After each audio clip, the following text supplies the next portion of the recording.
keep smiling through, just like you always do. Till the blue... Today is May 8th, 2020. Far away. 75 years ago, just after midnight French time, German leaders surrendered unconditionally to America, Britain, and our allies, ending World War II in Europe.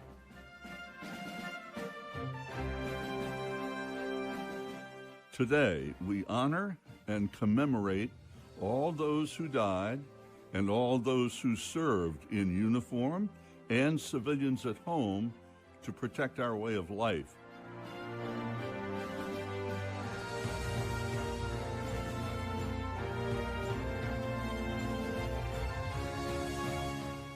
When the Japanese surprise attacked at Pearl Harbor, December 7th, 1941, the United States was not prepared for war, but under the leadership of President Roosevelt, ramped up fast and seemingly overnight created America's gigantic war-making capability.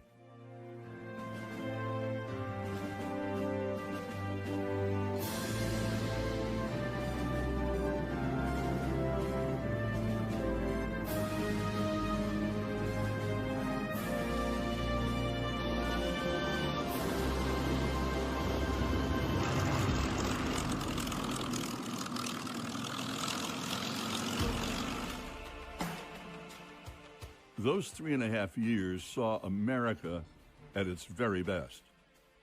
Men, women, and children working together day and night, regardless of skin color or ethnicity, regardless of political stripes or religious choice.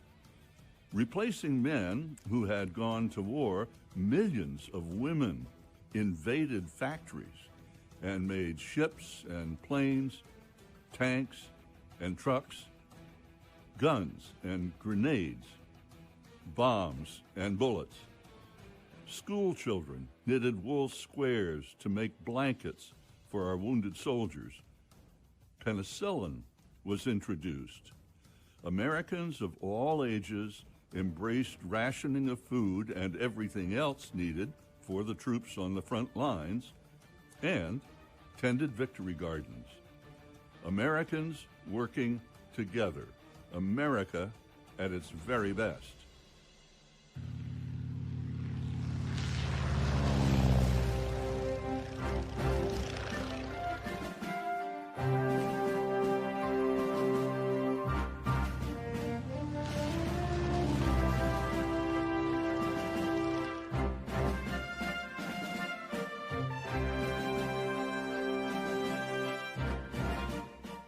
Today, we remember and honor all those who died and all who served to preserve our very special and privileged way of life.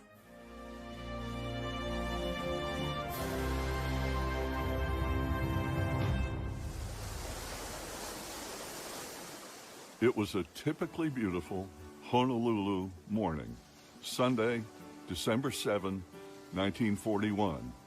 Some were on their way to church, others sleeping off Saturday night fun, while the military and civilians enjoyed their quiet, comfortable, complacent dawn. 6 Japanese aircraft carriers were steaming to within flying range of Pearl Harbor and Ford Field. At exactly 7:48 a.m., the first of 353 Japanese planes started dropping bombs on the bulk of our country's Pacific Fleet, which was mostly lined up, tied up, still in the water, in the tiny harbor, sitting ducks. 9 minutes later, at 7:57 that awful morning, a radio message crackled across the island. Quote, "Air raid, Pearl Harbor, this is not a drill." In the stunning 2-hour surprise attack by Japanese aircraft and submarines, 18 ships were sunk or damaged, Most of nearly 300 Navy, Marine, and Air Corps planes were decimated where they sat on tarmacs. Only a handful of American military aircraft got off the ground. 29 Japanese planes were shot down that morning. More than 2,400 of our Marines, sailors, soldiers, and civilians died. Nearly 1,200 were wounded. The world would never be the same.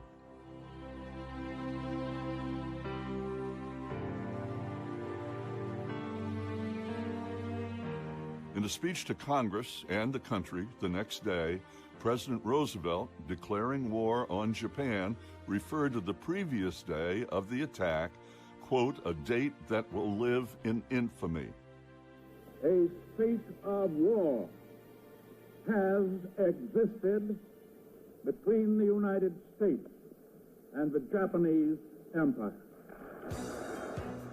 Admiral Yamamoto, the Japanese fleet commander who masterminded the attack, said, quote, I fear all we have done today is to awaken a great sleeping giant and fill him with terrible resolve, unquote.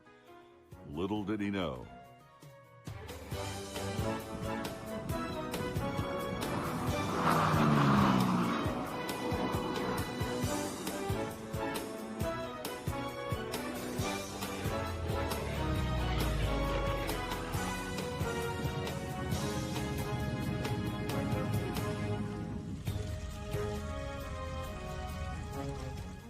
Just 4 months after Japan attacked Pearl Harbor, Dick Cole was Jimmy Doolittle's co-pilot in the first Army Air Force B-25 light bomber to launch from the aircraft carrier Hornet. The 16 airplanes streamed to the Japanese homeland and successfully bombed Tokyo targets.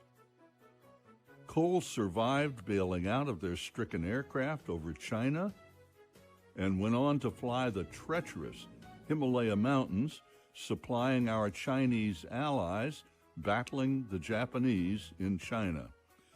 Soon after that, he was part of the very first air commando units of our air forces.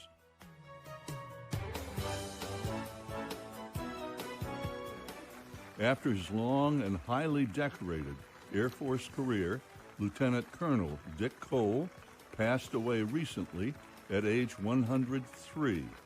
He was the last surviving member of the Doolittle Raiders. Dick, start us off, would you? There you were in the right seat of the B-25, the lead airplane to leave the aircraft carrier, April 18, 1942. And in the left seat, Lieutenant Colonel and Lieutenant Colonel Jimmy Doolittle. What kind of a man was he, and how well did you know him at that point, Dick? Well, David, back in 1990, I had written some little notes concerning my thoughts about Colonel Doolittle. And if you don't mind, no, yeah. Oh, you go.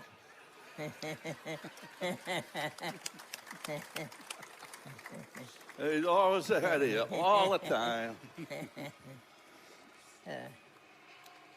Actually, Colonel Doolittle was 5'6", but the way I was able to put it together was he was short in stature, but tall on accomplishment. A man of integrity, honor, and courage. He excluded confidence, determination, and strength. He was intelligent, educated, and humble, great respect for others, led by example and inspiration to all, and we would have followed him anywhere.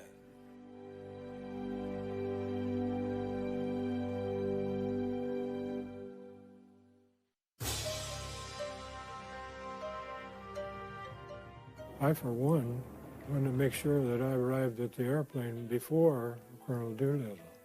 Well, I was a second lieutenant, and he was a lieutenant colonel, and I didn't want to get verbally lambasted for being late.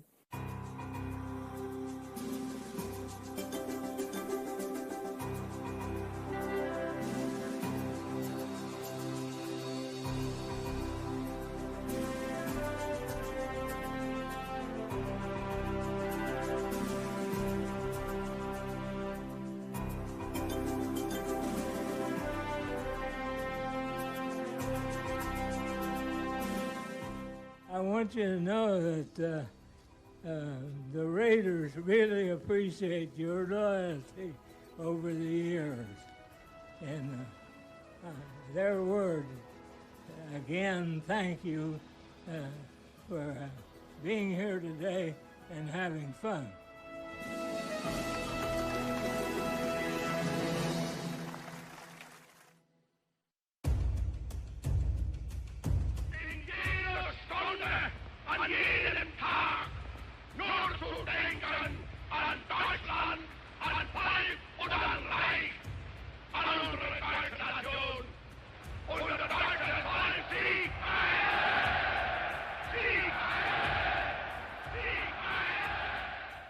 Adolf Hitler, the Führer, dictator of Nazi Germany, along with Mao and Stalin, one of the most evil killer leaders of the 20th century. The Treaty of Versailles ended World War I. The treaty stripped defeated Germany of territory, of weapons, and what was left of its economy. Hitler was provoked to write his book, Mein Kampf, in English, My Struggle, where he laid out his plan for a new world order. His Nazi party would restore Germany and take over Europe. You know, I was a young guy also in those days, but I think their aim was how to, by political measures, you know, get an improvement of the whole situation, means primarily economically, politically. And no member of any other party was idolized like Hitler in his party. He was a great leader, you know, and nothing, no word against him, no critique against him. What he said, this was right. Know that.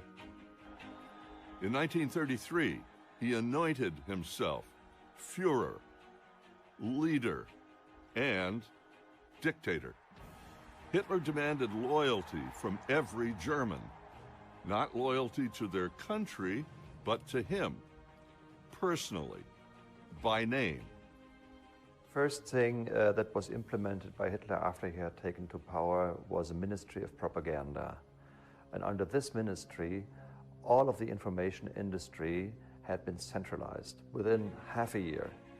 That is, there was only one radio channel that was completely controlled by the Nazis, and all of the print industry, all newspapers, all magazines were under control of a censor that sat in the Ministry of Propaganda. It was strictly forbidden by law to listen to foreign radio stations, to radio stations outside Germany. So the first thing they tried was to limit the Germans' view on the outside world and make them think in the direction the Nazi Party had decided the people should think to. Hitler managed to reduce unemployment within 2 years to less than 1 million. So he was cheered upon like as if he had magical powers. And most of the people thought, well, this Jewish thing is really disgusting. But basically, he seems to be the right man at the right place. In fiery speeches, day and night, to thousands, he preached two great evils, Judaism and communism. Over 6 years, Hitler built an overwhelmingly powerful and tactically brilliant military force, ground, sea, and air. He took over Austria and Czechoslovakia, then in 1939 invaded Poland. Within 3 months, he crushed 6 countries, controlled most of Western Europe, and was knocking on France's door. It was the most widespread war in history. It's estimated that at least 75 million people died. By 1944, more than 2.5 million men and women were serving in the Army Air Corps. Over the course of the war, some 40,000 American airmen died. 18,000 went missing. 41,000 were captured. These numbers seem incomprehensible today. We and our allies in combat and at home paid huge personal prices to save the free world from oppression.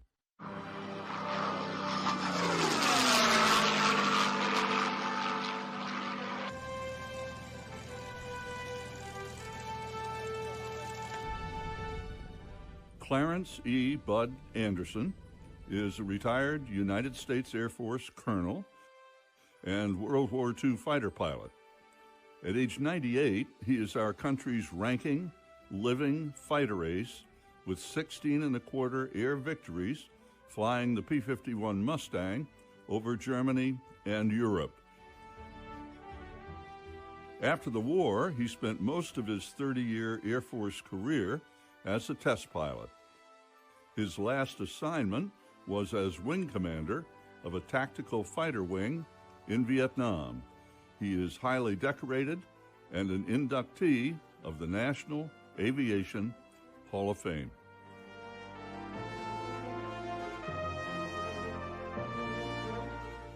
Colonel, why is it important for us to commemorate VE Day 75 years later? World War II was a big deal. They had these 2 dictators in Europe that decided they're going to conquer Europe and enslave the people, put them to work. So it was a grave situation. And I think most Americans knew that. But once Japan attacked the United States at Pearl Harbor, the country had a transformation, as I recall, and saying, oh my goodness, this really is serious. The country got behind the government, and but the tremendous manufacturing capability was mobilized, and everybody was working towards winning the war. And our country became very patriotic. Everybody wanted to know what was going on in the war. Everybody had somebody in the service. And I think, well, you know, they called it the greatest generation, but we were all just doing what we knew we had to do. The whole thing of World War II needs to be remembered. It was just a different time, and I don't think we'll see it again. If there is such a thing as a regular mission, please describe one. How many aircraft, what types, and what were the missions? I would say there is no typical mission. It would be like playing cards. You know, you get a hand, and you got to deal with it the way, you know, what's in your hand. But in general, I could tell you, most of our missions were escorting the B-17s and B-24s over Germany. We were transferred to the 8th Air Force. Let's say a mission to Berlin, perhaps. We had a B-17 group very close to us, and we could hear them taking off while we're still in bed. So we'd go to the big briefing, and then we'd find out where we're going. Then you started the engine up on start engine time, and you taxied out, and then you looked for your flight to come by. Then you taxied out and got in position. Here we are now. We're taxiing out 16 airplanes and probably had 2 spares behind that. And then the leader would set course. We'd fly kind of line of rest on a straight course towards our rendezvous with the bombers.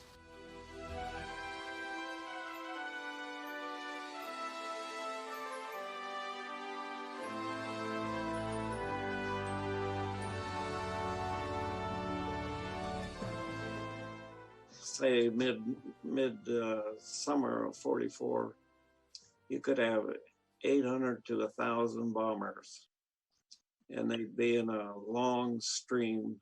You know, just once you joined it, it was as far as the eye could see, especially if they were pulling contrails. It was a very impressive sight. And then we'd pull up at the rendezvous point, and then remember the B-17s, B-24s on their tail. They had these big emblems, a square D or a triangle J, big letters up on the vertical stabilizers. Then we would set up a zigzag course across the top of them to keep our speed up. We were generally flying, well, of course, well above 25,000 feet. The bombers were between 20 and 25.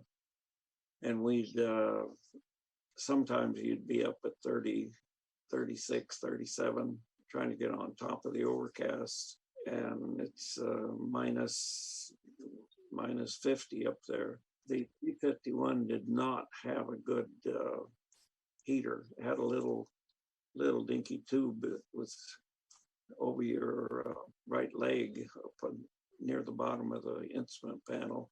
And it had the words heat on it, but the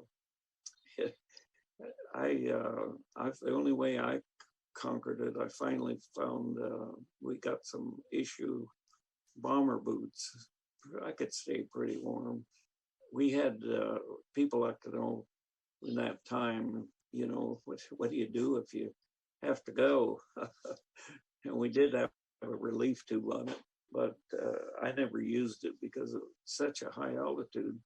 Sometimes that thing would, it was down under your seat. You could bring it out and it was a tube, but it would ice up and you'd end up with a, we were young, we had pretty good bladders. So if you didn't drink a lot of coffee beforehand, I could make it. And depending on what time after January of 44, we pretty much had free range. Doolittle had turned us loose, so let us follow the enemy down to the ground.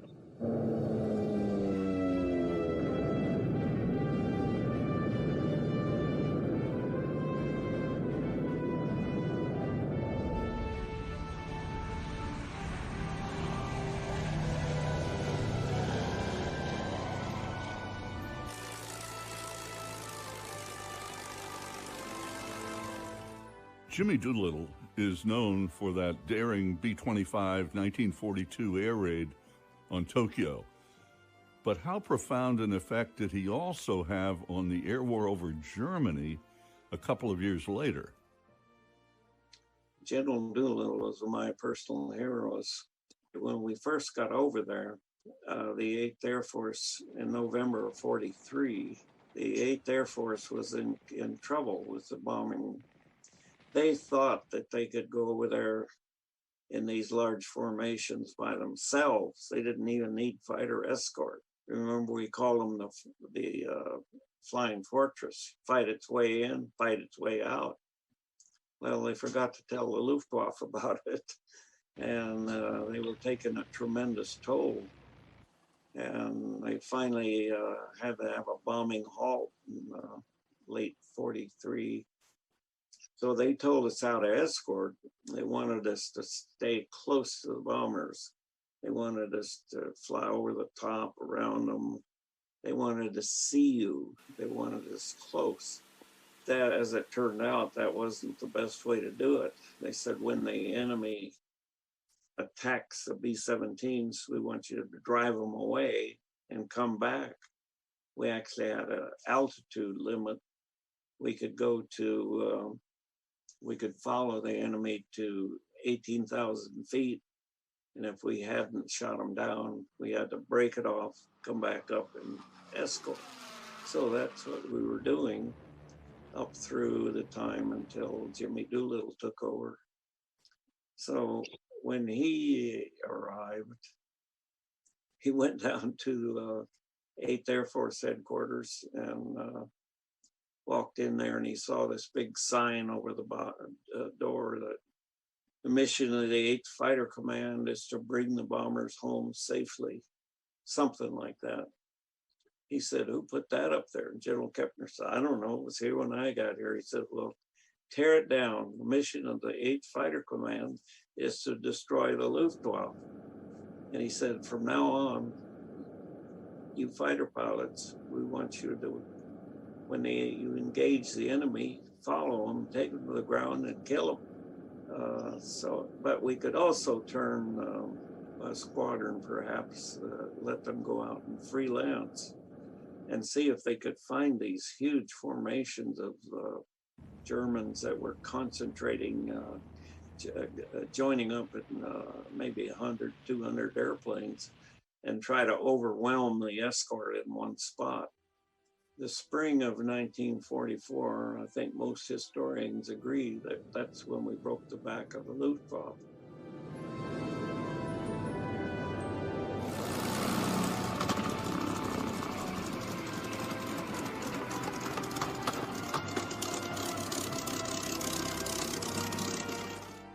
Where did fear ever figure into the equation of your flying all those missions over Europe? Well, yeah, let's talk about fear. Naturally, there's some fear.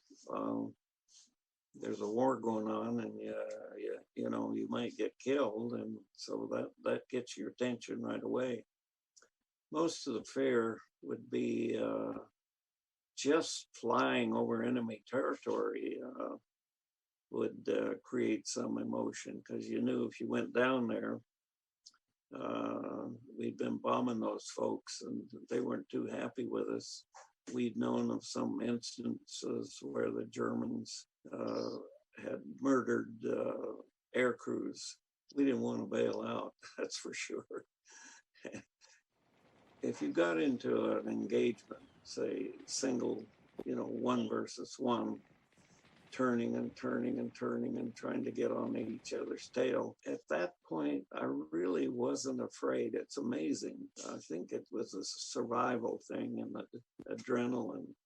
You're trying to, you're trying to, well, you get to kill or be killed. And that's pretty motivating. You lost many fellow pilots in combat. Personally, how did and how do you deal with that? The loss of squadron mates is the big memories that I have. I have them today. We had 28 pilots in our original fighter squadron that deployed overseas together. 50% of them were either killed or were prisoners of war. And I personally lost two of my good friends that I thought really a lot of, Jim Browning and Eddie Simpson. And I thought so much of them that I actually named my son James Edward Anderson after him. Simpson had, after I left on my first tour, flew a bombing mission, landed in Russia, flew a bombing mission, landed in Italy. And a new guy ran into him and they collided and had to bail out over France, which was still occupied by Germany, and joined up with the Free French. and they went with them into a remote forest location to have a ceremony to honor their Free French guys that were killed in combat. And the Germans got word about this and sent an armed column out there to capture them. While they were leaving the camp as fast as they could, Eddie Simpson was in one of the last trucks that went out. And they could see that the Germans were coming too close. And so a Frenchman jumped out of the truck and with a machine gun, and Eddie jumped out with him and helped him. And they blew up the first car and blocked the road, just like a movie. But of course, the Germans overwhelmed them and they were both shot. Jim Browning, on the other hand, volunteered for a second tour and didn't even go home. And it was near the end of the war, tragically, that he and Don Baquet were engaged in an aerial dogfight with two Me-262s. And Browning and the 262 were making head-on passes, playing chicken, and nobody chickened. And they collided, and both of them were vaporized in the crash.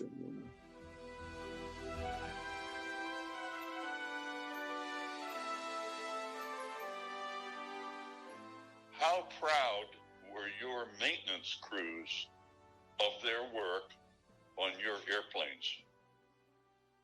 Well, our ground crews were, my ground crew in particular, were fantastic.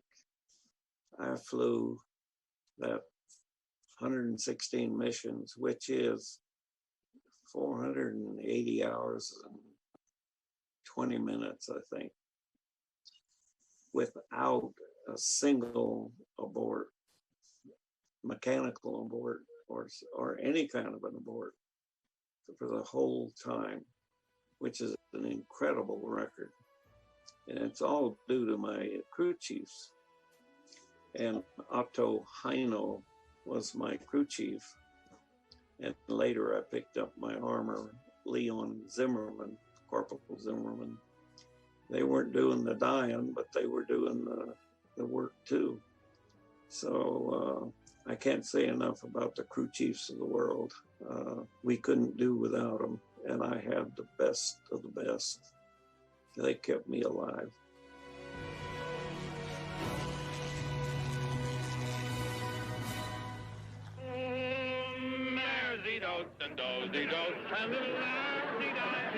I can't lead Ivy to a wouldn't you? I can't lead Ivy to a wouldn't you? I'm down to here. I got you gonna do a show tonight.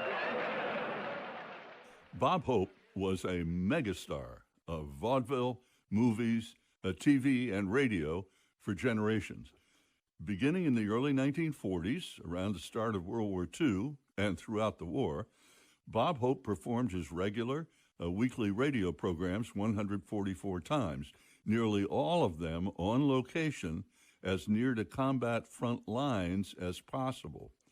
He boosted morale where it was needed most among our young men and women fighting for our freedoms. Thank you. How do you do, fellas? This is Bob. This is Bob, Command Performance Hope, telling each Nazi that's in Russia today that Crimea doesn't pay. Hope's eldest daughter, Linda Hope, is an author, award-winning TV producer, and chair and CEO of the Bob and Dolores Hope Foundation. Linda, why is it important for all of us to commemorate this 75th anniversary of the end of World War II in Europe? I think the important thing is really to remember earlier days, the days of World War II, and to acknowledge their heroism and the sacrifice. And I think it makes it even more relatable today because all of us are going through a period of some kind of sacrifice for a better good. And I think it's something that we can all relate to. Where did the idea come from for your dad to do these programs on location, often at frontline military bases? Actually, it all happened sort of by chance.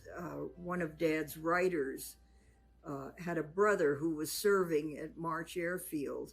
He said, you know, he told his brother that they were starved for entertainment, and why didn't he bring the Bob Hope show down there?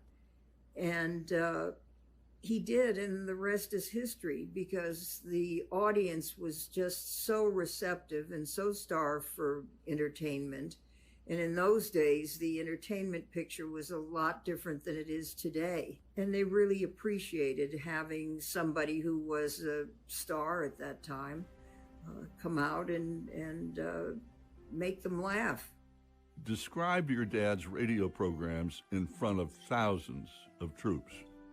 Well, actually, I wasn't there for them, so it's very hard for me to say with any real authenticity. However, I've seen enough photos and heard enough of those broadcasts to know that they were certainly very well received. The first show that Dad did away was at March Field in 1941. What were the reactions from the troops? The reactions of the troops were just phenomenal. To see their radio stars there in front of them performing was just very uplifting and very meaningful to them. I mentioned the Bob and Dolores Hope Foundation that you chair. What is your mission? When Dad died, or before Dad died, he committed to leaving really everything that he gained through the generosity of the American audiences. He left that all back to the American public. He gave all of his books and papers to the Library of Congress to be used for the benefit of the American people. He left all the proceeds of the sale of his estate to his foundation, and the mandate for the foundation is to really continue his work with the troops. And so that's what we're doing, and to help those in need. How fulfilling do you think those experiences were for your dad, and how committed was he to our troops? I think those experiences that Dad had during World War II with the troops was really mind-altering and changing, life-changing.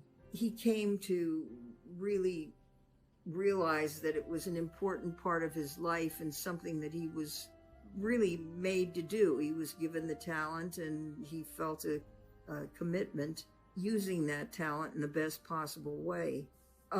Dad certainly was and continued to be committed to the troops, and ended up performing for the USO, well into his 80s, I guess. So that's been a part of his life, and an important part. I think the fact that Dad was very successful in his career, but the thing that was most meaningful and most important to him really was the work he did with the troops. Thanks for the memory of sentimental verse, nothing in my purse, and chuckles when the preacher said, for better or for worse. How lovely it was. This is Bob Hope. Well, this is it. That day we've been waiting for, that day we've been praying for. This day means so many different things to so many different people. To the men who made this day possible, who wrote VE on the calendar in letters of blood, we know that it means the beginning of life again. It means a girl with gold or with midnight or the setting sun in her hair. It means children known only by snapshots. It means home. Thanks to their sacrifices, we still have homes. Thanks to their sacrifices, there's one place left where you can still walk down a street and find all the buildings still in one piece. That was their promise to humanity, to sacrifice, and the world knows how completely they've kept their promise. To their wives, mothers, all their relatives and friends, this day is a day of relief. It means the end of worry and of sleepless nights. We've been headed for this day, May 8, 1945, for 3.5 years of war. 3.5 years is a long time. For many Americans, it'll be forever. A terrible menace to civilization has been erased. One big roadblock on the way to that final victory day of full rejoicing has been removed. Congratulations, men. Thanks for the memory of faults that you forgave, rainbows on a wave, and stockings in the basin when a fellow needs a shave. Thank you so much.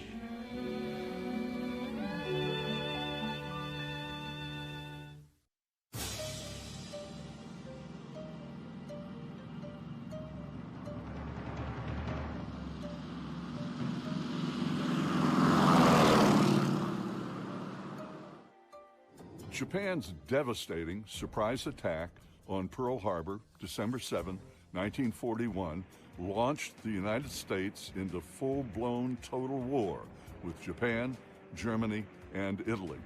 Our civilian economy was transformed from civilian to wartime production, it seemed, overnight.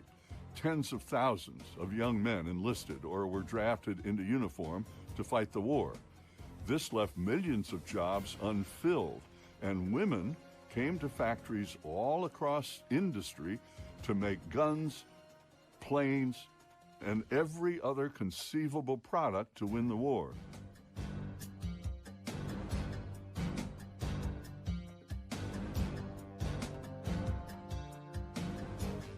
Nearly 19 million women were in America's wartime workforce, 3 million of them for their first time away from home responsibilities.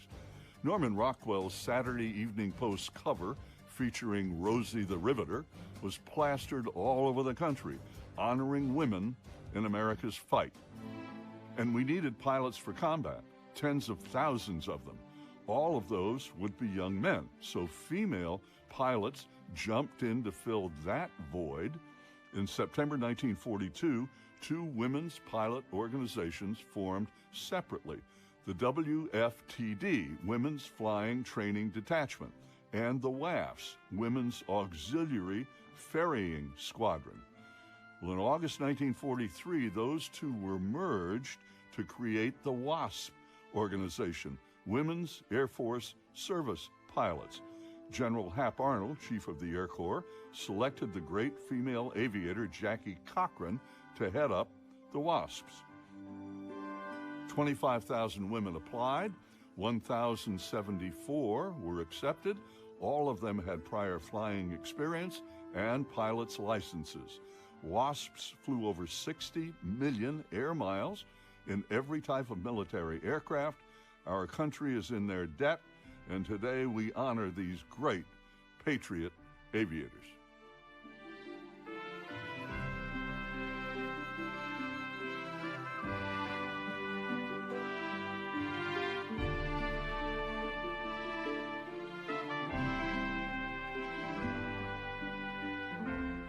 Schutze, start us off here. You're the star here today. What's your first memory of being interested in flying airplanes as a kid? Boy, that's going back a long way. Well, you just told me you were really 39, so it's not that long ago. Well, you got to turn that one around. When I was 7, I said to my family, when I grow up, I'm going to learn how to fly. But I had the interest long before that. What was your parents' reaction to your telling them that you wanted to fly? You're crazy. Girls don't fly. Boy, so what did you do? I mean, obviously you figured it out along the way. How did you go about it? Well, I didn't really figure it out. I just knew I wanted to fly. I see an airplane go by. And when I was a youngster, an airplane going by one every 10 days, that was a big traffic pattern. I just studied. After I learned how to read, I read everything I could on aviation. I even took my brother's Boy Scout magazine to read the articles on aviation there. I was really gung-ho. So how did you get around your parents not wanting you to fly? I mean, you had to raise the money, you had to keep it from them. What did you do? Well, they were very supportive. If you had a dream, they figured, try it. If you don't make it, at least you had a dream. Huh. No use going through life without a dream. So you went to night school, yes? Well, I went to night school, but that's only because it was the CPT program. I got out of high school. They had a little article in the paper about there was aeronautical classes. I signed up.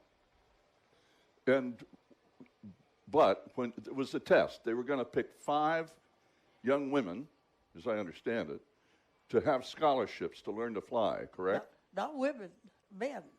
When I reported for this ground school, I found out that there was a scholarship involved.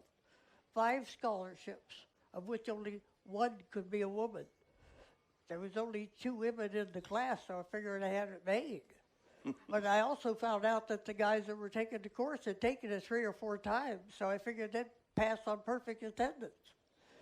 I took the private pilot's license at the end of the course, and the 5 highest scorer would get the flight scholarship, and I was one of the 5. And then what happened? They took it away from me. What did they say when they took it away from you? The war in Europe isn't going well.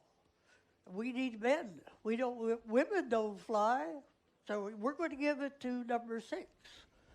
So what did you do to get around that? I fought it tooth and nail. My argument was, you gave it to me, it's mine, you're giving it away, you're stealing it. So I think I made such a fuss, they gave it back to me just to shut me up.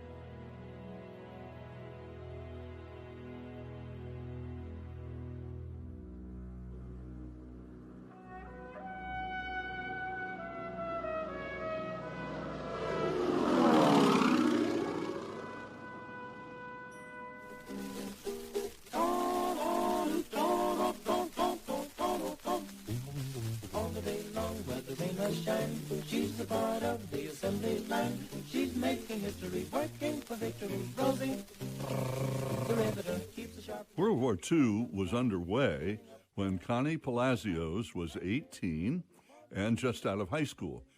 She took a job as a riveter at the Boeing Wichita Aircraft Factory. She was one of the original Rosie the Riveters. She is in her mid-90s now and just as sharp and snappy as she was when she was putting rivets in the very first B-29 to roll off the assembly line. And then they sent me to a school there in Wichita. And they had a school there. They sent me there because they needed riveters. The first day I was there, I didn't rivet.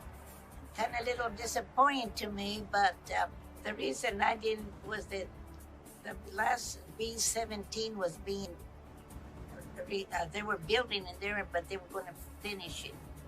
And the next day they were going to start with the B-29. They asked me to rivet, but they said, well, we don't have any buckers. We only have one person. But nobody wanted to work with her because she's a black girl. And because in those days they were very prejudiced. Well, I said, I don't mind working with her because I'm a minority too, because I am of Mexican descent. So they said, are you sure? Yes, I'll work with her. So she became my partner, and I tell you, she was the best bucker. And if it hadn't been for her, I couldn't have riveted like I did. And then, of course, the Japanese also had Tokyo Rose. And she was always on the radio, and she was trying to break the morale of the boys. So that's why we started calling us Rosie the Riveter, because we were, well, it would make us so angry. And so all us women, we try to work harder so we can get those planes out of there so we can get to Japan.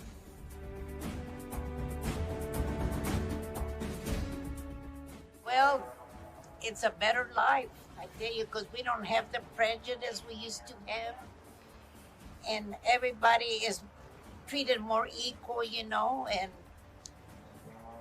it's a great place to live, America, because I've been in foreign countries.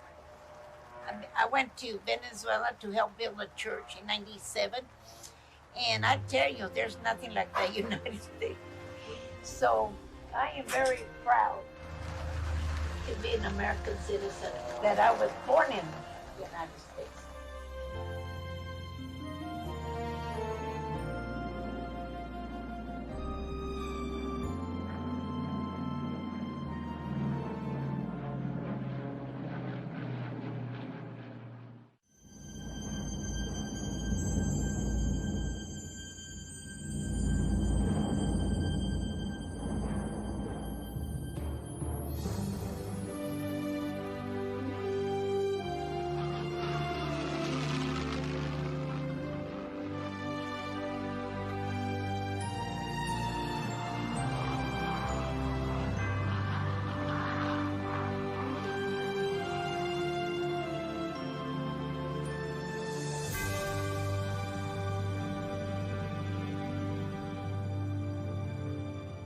The great aviator Jimmy Doolittle said that Bob Hoover was the best stick and rudder pilot ever. Hoover was a World War II fighter pilot flying from North Africa over the Mediterranean and Sicily. He was shot down by the Luftwaffe and spent 16 months in Stalag I, a German prison camp in northern Germany. After several attempts to escape, he was finally successful. He commandeered a German fighter plane and flew himself to safety in Holland. Later, as a test pilot, he flew chase on the Bell XS-1 rocket flight that broke the sound barrier for the first time in 1947 and did take that famous photo of the flight. He is an inductee of the National Aviation Hall of Fame.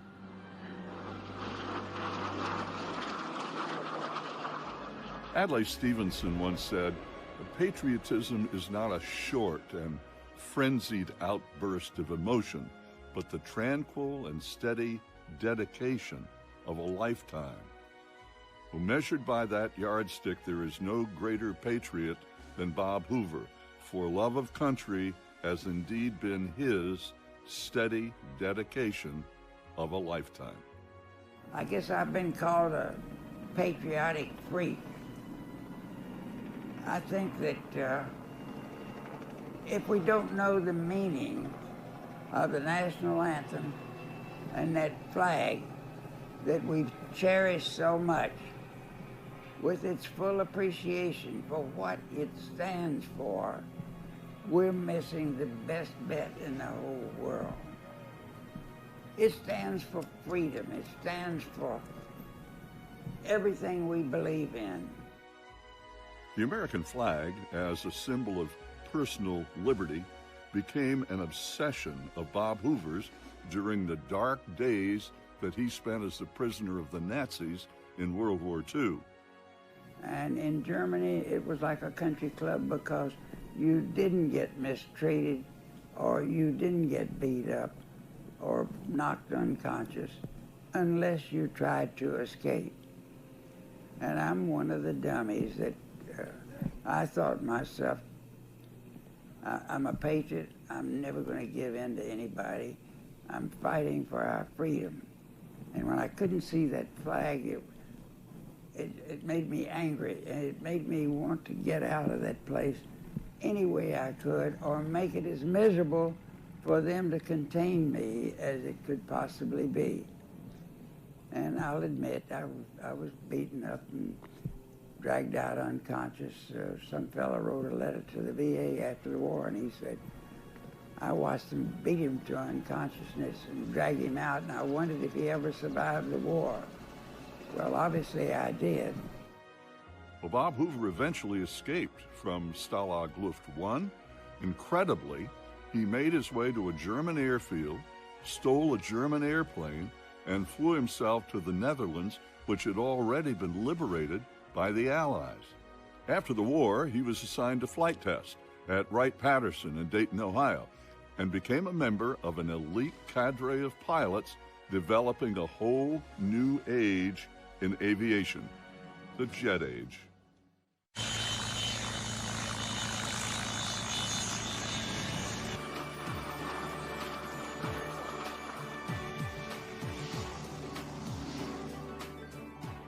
Günter Röhl was a German fighter pilot and the third-ranking Luftwaffe ace.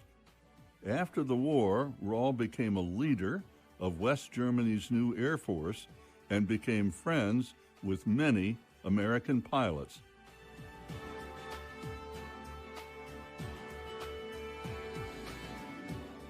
A fighter pilot has a personal relation to his enemy. He sees him. It's man to man, where we had the real dogfights in Russia, because you could see his face. So we respected each other. He fought for his country, I fought for his country, and we had personal contact in the air. So you have a personal relationship, and this is that the fighter pilots after the war became friends. It's typical. I'm a very emotional guy for a fighter pilot, I'll tell you, but I love this country, and every young person who lives here ought to be blessed to know that they've been so fortunate to be born here. And when the time comes, if you have to do your thing for your country, you better damn well step up to the bat and do it. Anybody who's so fortunate, he feels the same about this country. 3 wars and I'm still here. I'm 88. I feel fine. I'd go to tomorrow and fight, but I wouldn't fight against Günter. I remember one evening after a hard day of work when we were working on the biography, and we sat right here on under the porch, both of us with a glass of whiskey in our hands, and didn't speak for a couple of minutes. And suddenly, into the silence, he said, "You know what? I looked into the faces of most of the guys I had to kill, and tears ran down his face." And I said, "Why so?" And he said, "You know, the air war on the Eastern Front took place in altitudes below 5,000, 10,000 feet. Nobody wore an oxygen mask. And when you engaged, you came across the guy before you turned in. And I could see them, and a minute later they were dead." And that was something that surprised me really, because at first glance, he's just a cool-cut warrior, you know. But if you get to know him a bit better, and not only him, this might be true for most of the World War, or many of the World War II veterans, it really bothers them and will bother them till they do their last breath.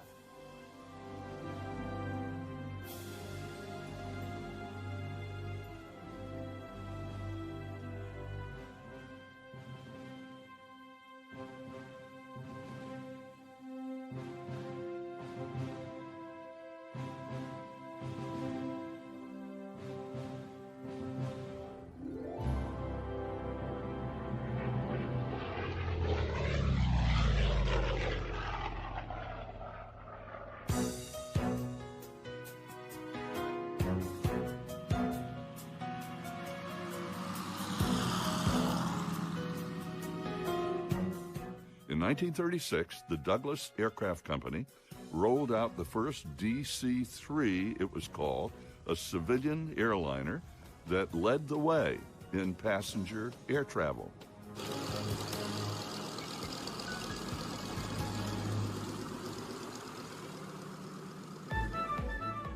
And when World War II broke out in 1941, military leaders saw that a modified DC-3 could be very useful in combat. Little did they know. The C is for cargo, the C-47 became a workhorse, especially in World War II and later in Vietnam. It flew supplies and troops, did search and rescue and medical evacuation. It dropped paratroopers and inserted special operations forces behind enemy lines. More than 10,000 American C-47s served in World War II, and thousands more variants were flown by American allies.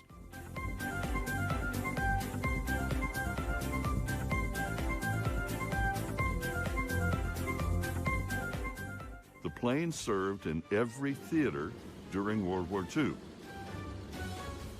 In July 1943, C-47s dropped 4,300 paratroopers on Sicily as part of Operation Husky to drive the Nazis from the island. In 1944, C-47s inserted special forces behind enemy lines for the very first time to clear Japanese from Burma. And June 6, 1944, was the day Allied forces invaded German-occupied France, D-Day. The night before, over 1,000 C-47s dropped 18,000 paratroopers into France in darkness.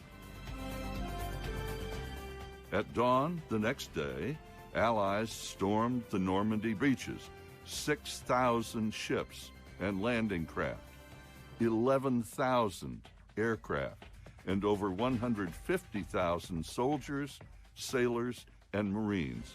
It was the beginning of the end for Nazi Germany.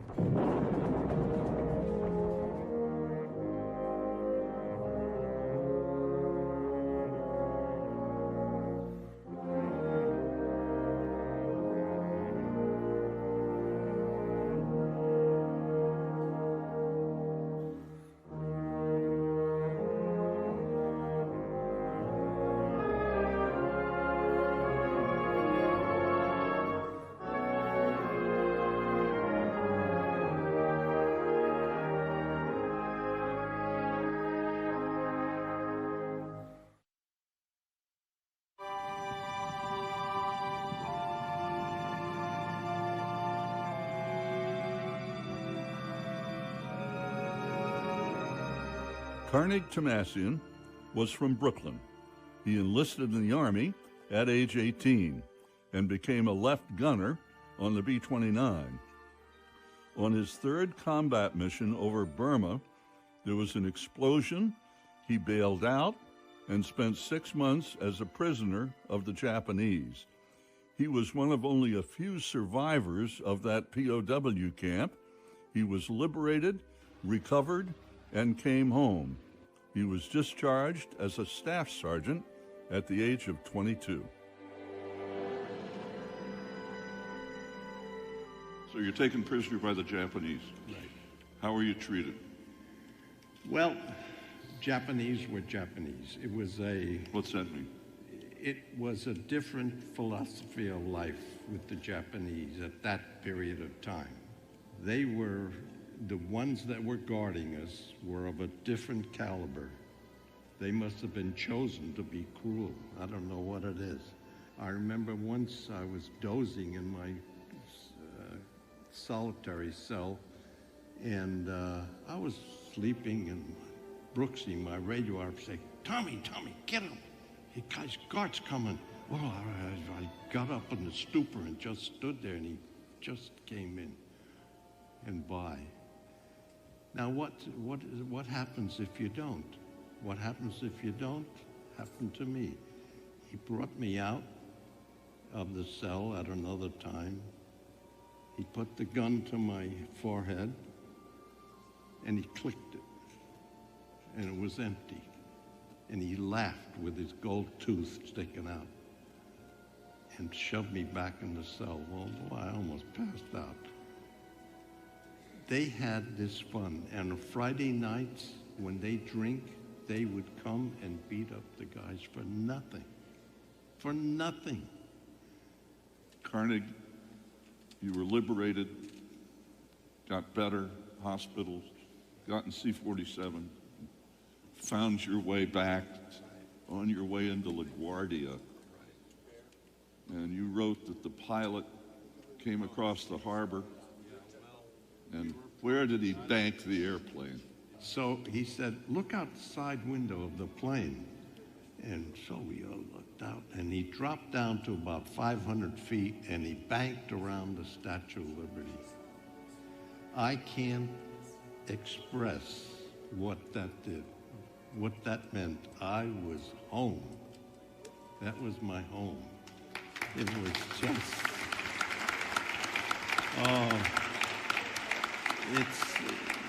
there are moments like this you can't really, you never forget, number one.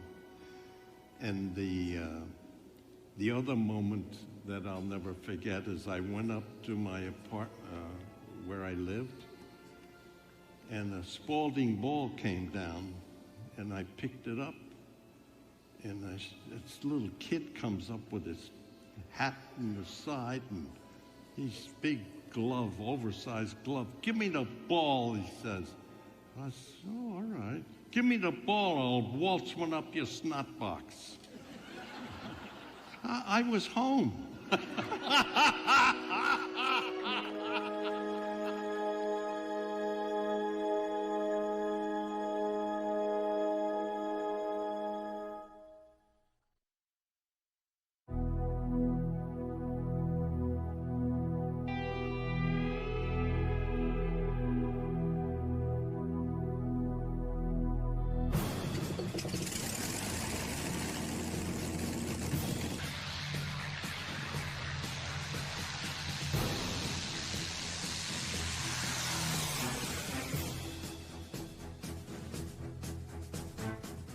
The United States military was segregated until many years after the end of World War II.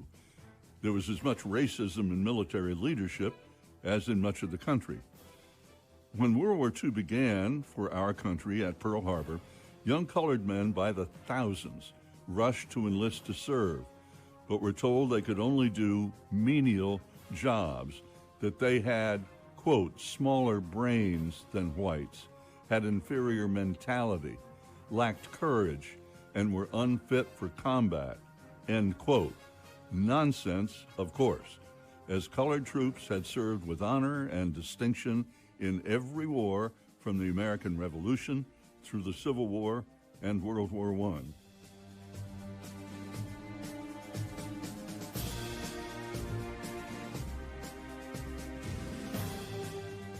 Retired Air Force Brigadier General Charles McGee broke records. As one of the first Tuskegee Airmen pilots, he flew 409 fighter missions in 3 wars, World War II, Korea, and Vietnam. In his 32-year Air Force career, he commanded at many levels as he helped defeat racism in the United States Air Force.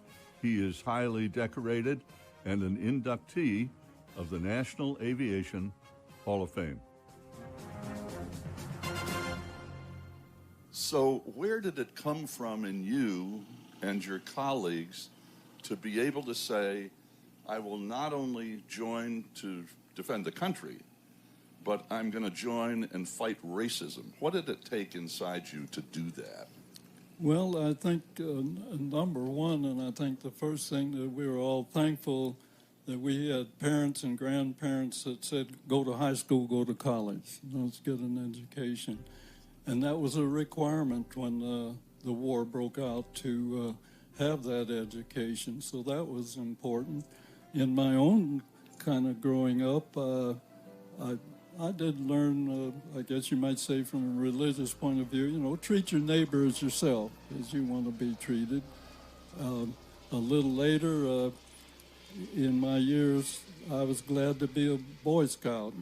And I still say that if we all live by that Scout oath and those 12 Scout laws, trustworthy, loyal, helpful, friendly, courteous, kind, obedient, cheerful, thrifty, brave, clean, and reverent. If we all, yes, indeed, folks, if everybody lived by those laws, we'd have quite a different country. But that was the type of thing that helped me, and I realized fighting doesn't solve an issue. You're bruised and you're still mad at each other.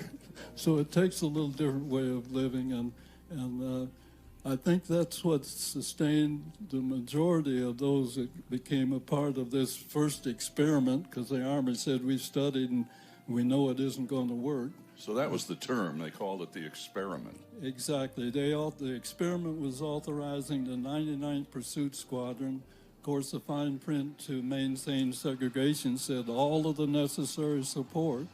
So besides 32 pilots, that's a couple hundred technicians and mechanics, and of course you needed medical and communications, and also it's almost another couple hundred, supply another couple hundred people, because they insisted on segregation, and that 99th went into combat taking care of still segregated overseas, but attached to white groups, but not at the same base.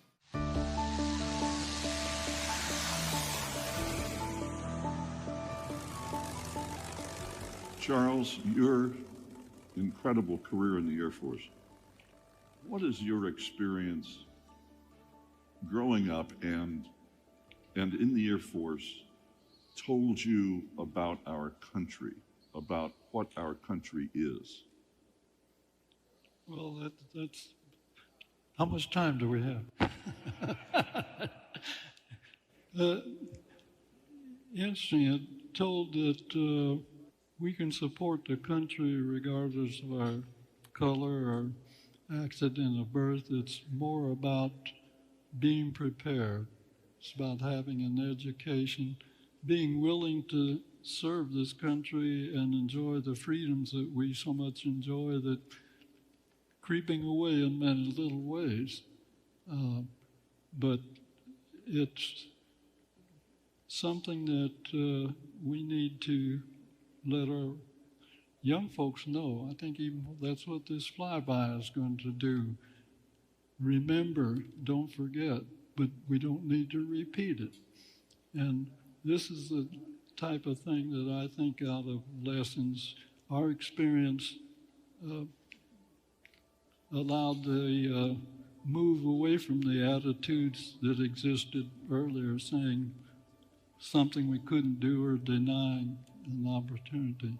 But it lifted up the challenge of being prepared, and this is a challenge to our young people today. There's so much going on, but it's the things they need to know to be a part of our country's future and continue to enjoy the freedoms that we have.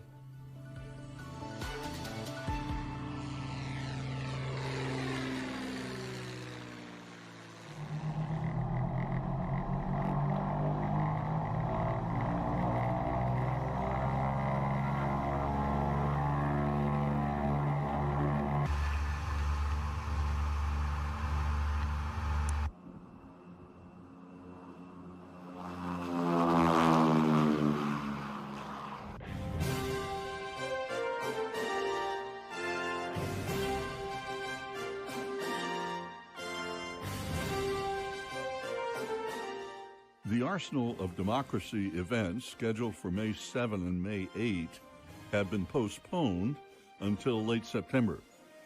The evening of September 24th, 8 World War II heroes will share their wartime experiences with the audience at a gala dinner. The following morning, more than 100 World War II type aircraft will do a giant flyover of the Lincoln Memorial, the Washington Monument, down the mall over the World War II Memorial, the new Eisenhower Memorial, Smithsonian Air and Space, and the Capitol. The events will commemorate and honor those who died in World War II and all who served then and now in the military, and the civilians who work at home to help protect our freedoms. For the Arsenal of Democracy, I'm David Hartman.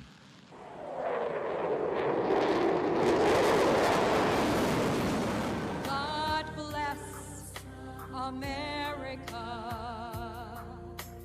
land that I love.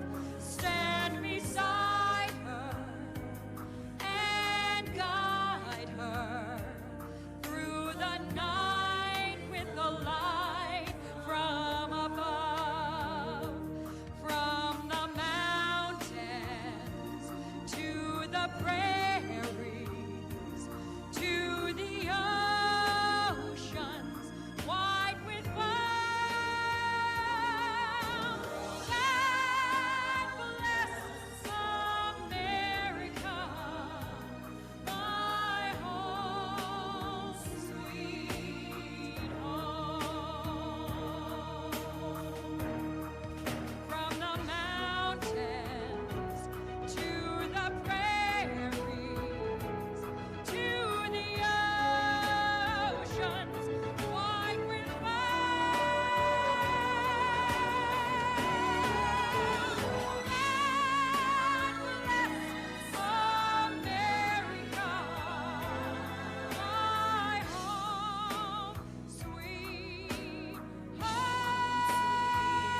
come home and thank you.